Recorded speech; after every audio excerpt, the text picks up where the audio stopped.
Hi, it's Rias Taro. Hello, Pisces placement. So, this is your mid-March love reading. Okay? So, syempre, before tayo mag-start, kung hindi ka pa nakakapag-subscribe, please do subscribe and hit the notification bell para lagi po tayong maging updated sa mga mangyayari pa lang. Okay? And yeah, syempre, kung may tanong po pagdating sa private reading, just message me sa akin pong FB page for more info. And yeah, ganun rin po pagdating kay Perception of Light. So, ito yung kanyang name sa FB kung inyo pong iso-search. And yeah, don't forget na i-follow na rin. Okay?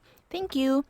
And yes, kung may mga tanong po pagdating sa ating Evil Eye item. So, Evil Eye, the all-in-one Evil Eye bracelet, Evil Eye ring, and ating Evil Eye necklace. So, ito siya. This is non-tarnished. Okay, non-tarnished. So, yeah. Adjustable si necklace, adjustable si ring, adjustable si bracelet. Okay? So, yeah, kung may mga iba po pong mga tanong, just message me. Okay, and yes, meron tayong new offer ng promo.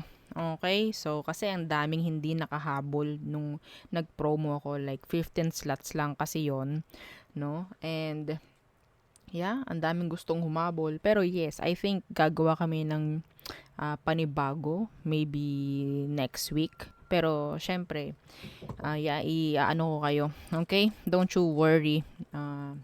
Mag-announce kami uli ng aking mga admins. So, yeah. Okay. So, yeah. Abang-abang na lang po ulit. Ha? Oo. For the price of 2, makakuha kayo ng 3. Okay. So, yes, Evil Eye. Okay? Yeah. So, let's start. Pisces. Okay. So, ano ba ang current situation ng mga Pisces placements? Okay. Ooh. Pisces.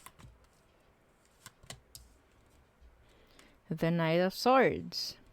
Knight of Swords and the Strength in reverse.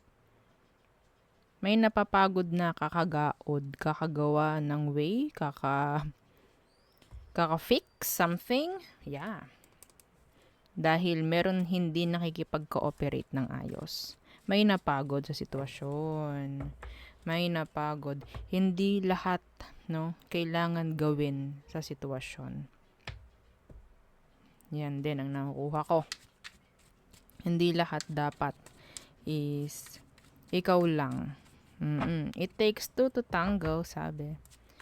Okay. So, tingnan natin na bang meron sa taong ito. Tingnan natin, Pisces. Pasensya na po ha sa ingay sa background kung inyong naririnig. Okay, the Judgment. So, and the Two of Wands. Okay, so pwedeng itong taong ito is pwedeng LDR kayo, pwedeng nagkaroon ng pagkakalayo. Ha, the Judgment in reverse, this is an ending. Okay? The Two of Wands, sabihin natin enough na. Oo, like may pagtutuldok nang nangyari dito. Sa dami ng conflict, sa dami ng problem, sa dami ng pag-iisip. Enough is enough. Like that. Okay? Yeah, again, the King of Pentacles na naka-reverse. Someone is, sabihin natin, self-centered, puro na lang iniisip niya is sarili niya. Nandyan yung mga sabihin nating irresponsible partners. Okay? So, napagod. Oo, napagod. May okay, stop na. This is enough. Like that, no?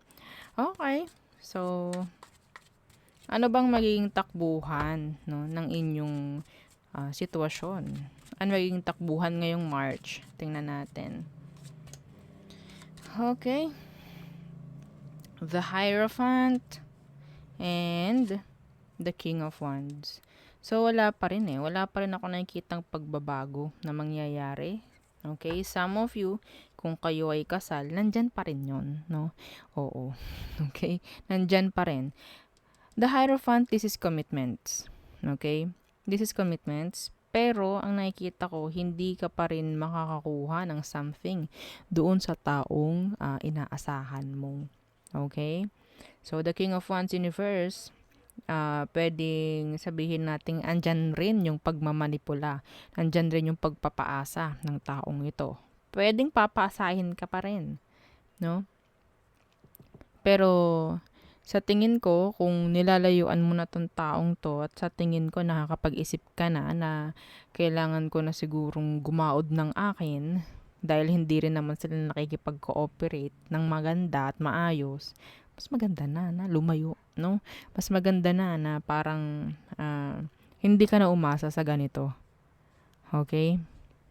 Some of them kasi may chance na andyan yung pang-blackmail, like, okay, sige, pag lumayo ka, lalo kang mahihirapan, like that. Hindi yun totoo, okay? Kasi kayo nga yung gumagawa, kayo yung nahihirapan eh. Ba't kayo nahihirapan? Kasi kayo yung gumagawa, kayo yung laging nag-e-effort, sila yung wala. Sila ang mahihirapan doon. Sa totoo lang, pag kayo is lumayo sa kanya. Okay? Manipulation.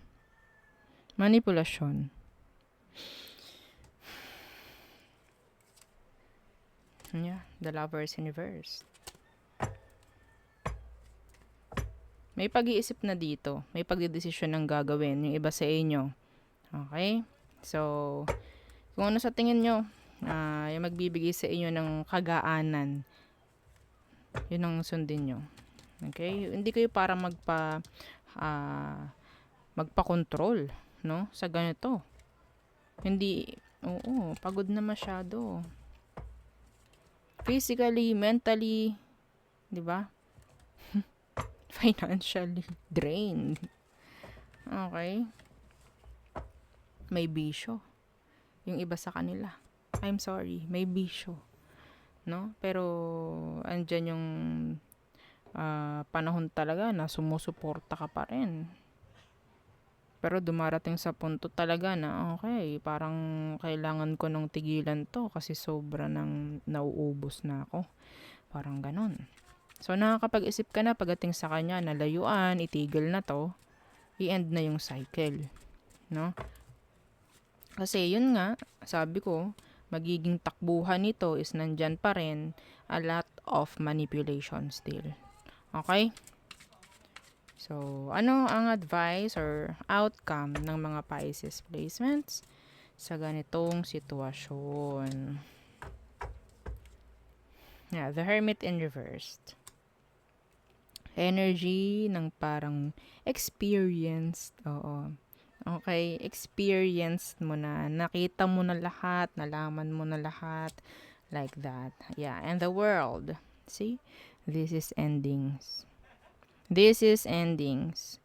Okay? Kahit sabihin natin, yes, may kaakibat na kalungkutan yan.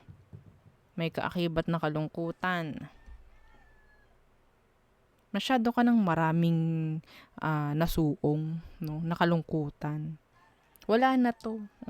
Painless na to. No? Pagdating sa, 'di ba? You've been through a lot. Yun ang nakikita ko. Ang dami na. Masyado na. Enough na to. Okay? So, kung gagawin mo tong paglayo, kahit masakit, kahit malungkot, hindi mo na mararamdaman. Okay? Hindi mo na mararamdaman kasi mas masakit yung mga nangyari sa past. Mas masakit yung mga dinanas mo dito. Yeah. Okay? See? The Six of Swords. This is letting go or talagang paglayo, pagdistansya. Okay? Yeah, from them, the responsible partner, person, na kinasama mo ng matagal, I guess. anak ng ama or ina ng anak mo. Like that. Okay? So, hindi mo pwedeng asahan na parang baka sakali kung mag-i-stay ako. Huwag mo lang hintayin maubos ka pa. Yung iba sa inyo nagkakasakit na. Yung iba sa inyo napipisikal. Don't deserve this. Okay. So, tayo tumungo sa all signs. Aries through Pisces. Aries, they want a new beginning, a new start, clean, clean, like, fresh new start, clean slate, like that.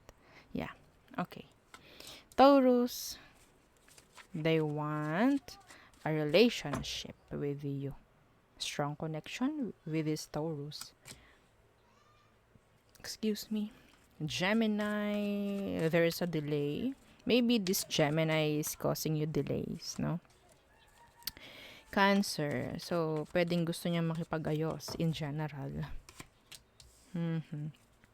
Leo, maybe they're like hopeless. Okay? Hopeless sa kung anong sitwasyon meron kayo. Some of them hindi sila healed. Virgo, they want to make effort. Okay? Yeah. Effort. Being responsible. So, Libra, a lot of attraction. Okay? Pwedeng attracted sa'yo si Libra. Some of them, they're focusing on their stability, on their career. Okay? So, Scorpio, being detached and cold. Silent. Sagittarius, okay, they're moving on. They're letting go. Capricorns, focusing on their work, career, business, kaperahan nila. Okay? So, being busy. Pwedeng gumawa ng effort or talagang may focus rin naman pagdating sa'yo si Capricorn. Okay. Aquarius, ayaw na nila ng pag-iisip. Gusto nila ng parang magkaroon ng clarity. No? Ayaw nila masyadong mag-isip. Pisces, so, ayaw na ng stress ni Pisces. Parang gusto na lang din makaalis sa mga, gusto nang makalimot. Okay, yun na yun. Gusto na lang makalimot ni Pisces. Okay, so there, yun ang ating reading for you. Pisces placements, yeah, again, don't forget to like, share, and subscribe, and follow our FB page. Thank you.